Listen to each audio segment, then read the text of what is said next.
أما بعد فأعوذ بالله من الشيطان الرجيم بسم الله الرحمن الرحيم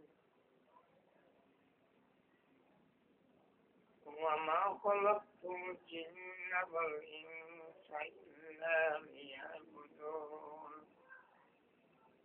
صلى الله على سيدنا ومولانا محمد وعلى آله وصحبه وسلم أستغفر الله الذي لا إله إلا هو الحي القيوم وأتوب إليه ولا حول ولا قوة إلا بالله العلي العظيم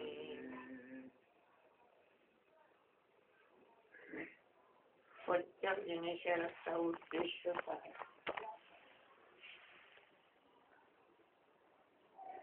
মাহবুবে পাক যাতে আমরা এই দুনিয়াকে দেওয়ার মাধ্যমে আল্লাহ পাকের একটা উদ্দেশ্য আছে। এই উদ্দেশ্য আল্লাহ পাক পরবর্তীকালে আলমে ফরমায়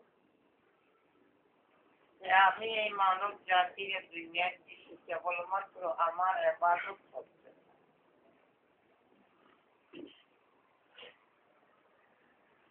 যার কারণে এই দুনিয়ার মানুষে যা কর্ম করে, যে সমস্ত কর্ম এই দুনিয়ায় করা লাগে,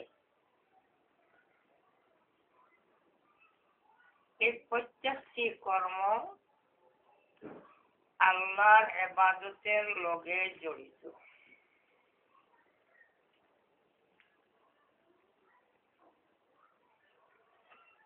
আর যে কর্মটা আল্লাহ পাক পরবর্তীকালে আলমের ইবাদতের লগে জড়িত হয় না, এই কাজটা আল্লাহ পাক পরবর্তীকালে আলমের কাছে পছন্দ নয়।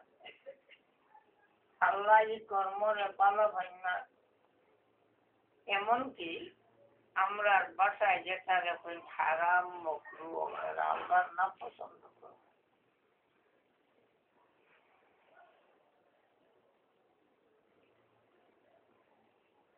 আমরা এই দুনিয়া চলাফেরা যা কিছু আমরা বলি সবটি একমাত্র আল্লাহর ইবাদতই। আর ইবাদত ওয়াজ পথ হইল পরবর্তীকারে আলমের হুকুম মানিয়া, আল্লাহর হুকুম মানিয়া আর আল্লাহর হুকুমের মোতাবেক যদি আমরা কাম করিলে পারি, ওইটা ইবাদত।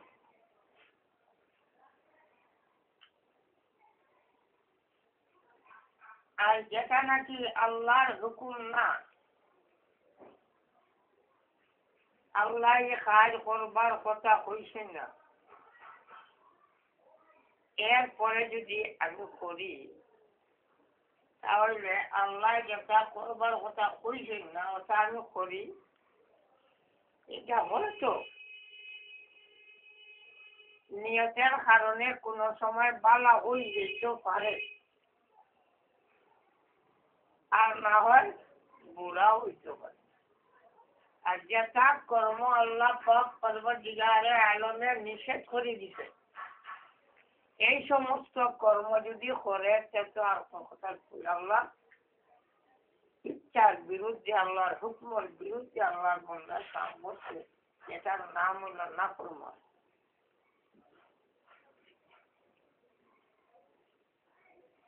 তো বান্দার দুনিয়ার যত কাম আছে এই কামটা দুই ভাগে বিভক্ত হয়। হয়তো আল্লাহ পাক পরবর্তীকালে আলমের ইবাদত হয়, আর না হয় ইবাদত হয় না। মাঝে একটা হইলাম নিয়তের মাধ্যমে হয়তো কোনো কাজের অনুষঙ্গিক হিসাবে, মানুষের নিয়ত হিসাবে বা অন্যান্য অনুষঙ্গিক হিসাবে সবের কাম ওই যাইতেও পারে।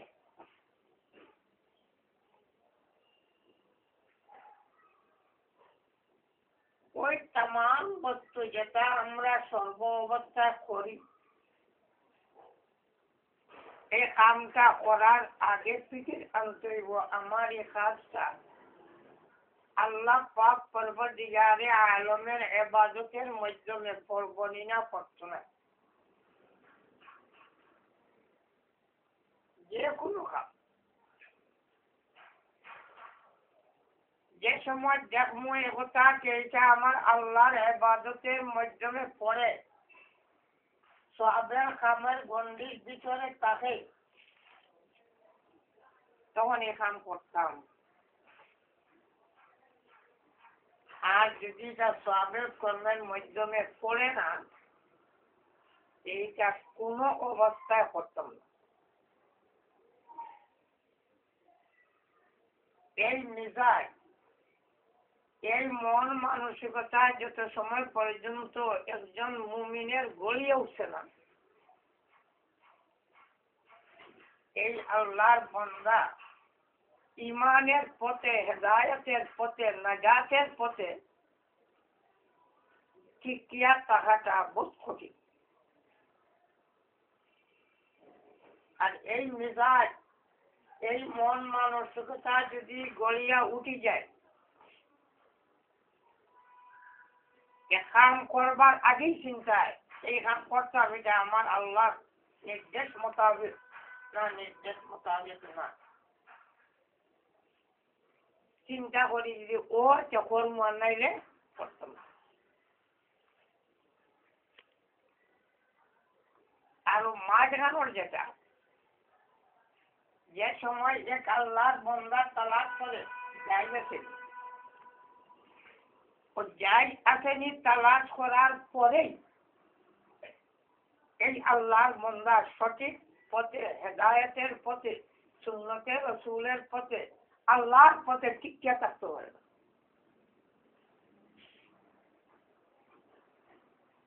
জায়গার পথে মুমিন চলে না, মুমিন চলে আল্লাহর হুকুমের পথে। আমার মাহবুদেই খাম আমার কইছেন নিয়ে করতাম কয়টা করতাম এটা করতাম না। যত মানুষ জায়গের পিছনে পড়ে জায়গ আছে ও যাই আসলে পিছনে পড়লেও এই মানুষের কামিয়াবি নাই সঠিক বলে টিকিয়ে থাকতে পারতো না। যাই দিতে ওই একটা সীমা যাই অতরে সীমা যারা আর হাদিসের মধ্যে বয়ান হয় জনাব নবী করিম সাল্লাল্লাহু আলাইহি ওয়াসাল্লামের ফরমান নাফরমান আল্লাহর হুকুম আর আল্লাহর নাফরমানির অনেকটা সীমা আছে। আল্লাহর একটা সীমা আছে তো আল্লাহর হুকুম ওইটার এক সীমা আছে আর হারাম নাজাজির আর একটা সীমা আছে। কোন আল্লাহর বান্দা যদি সীমা যায় গিয়া কোনো না কোনো সময় হঠাৎ সীমা অতিক্রম করিনি ও সীমাটা হইল জায়গের সীমা। তাই যত মানুষ যাই তালাশ করে চলে এরা জায়গা টিকতে পারে না। আর যত মানুষ আল্লাহর হুকুম তালাশ করিয়া চলে আল্লাহর পাকের দয়া এই সমস্ত মানুষ কোনদিন জায়গাতেই ওঠে না, সিরাতে মুস্তাকিম টিকিয়ে থাকে। ও প্রায় ছিল আমার সমিতি তো তার বলছে তার পরিবারের লগে লাগে তো এইগুলা কইরা এটা যাই নাই এ কইরা সুন্নত নেই এগুলা কইলা এটা যাই যায়নি এখন এটা সুন্নত নেই বুঝাইছে তো যাই এক কথা আর সুন্নত হইলে সওয়াব হয় আর যাই কর্ম সওয়াব হইতে পারে আর কোনো কারণবশত আযাবও হইতে পারে মোবা এটা করতে পারো না করলেও কোনো বাধা নেই না বলতে চাই তো যে সময় করতে পারো কিন্তু এর লগে তো সব জড়িত না। সব হয় যদি তাহলে নিজের আত্মার শুদ্ধির কারণে নিয়ত সাফ হয়, যদি ওলা পাওলা কামর লগে জড়িত হয় তাহলে সবই লইতে পারে। আর সুন্নতের উপরে যদি সুন্নতের আমল হিসাবে এই নিয়তে কোনো আল্লাহর বন্দা করে তাহলে এমনি সব আছে। তাই সুন্নতের জিন্দেগি গড়িয়া তুললে এই আল্লাহর বন্দা সর্ব অবস্থায় হেদায়তের উপরে ঠিকঠিয়া থাকতে পারে। আর যারা এই তরিকায় রসুলের উপরে, তরিকাতুল্লাহর উপরে, কুরআন হাদিসের রাস্তার উপরে টিকে না, বরং যাই তালাশ করে, সেই আল্লাহর বন্দা সিরাতে মুস্তাকিম ঠিকাটা বড় কঠিন। কোন সময় লাইনটাকে বলবো ঠিক আছে।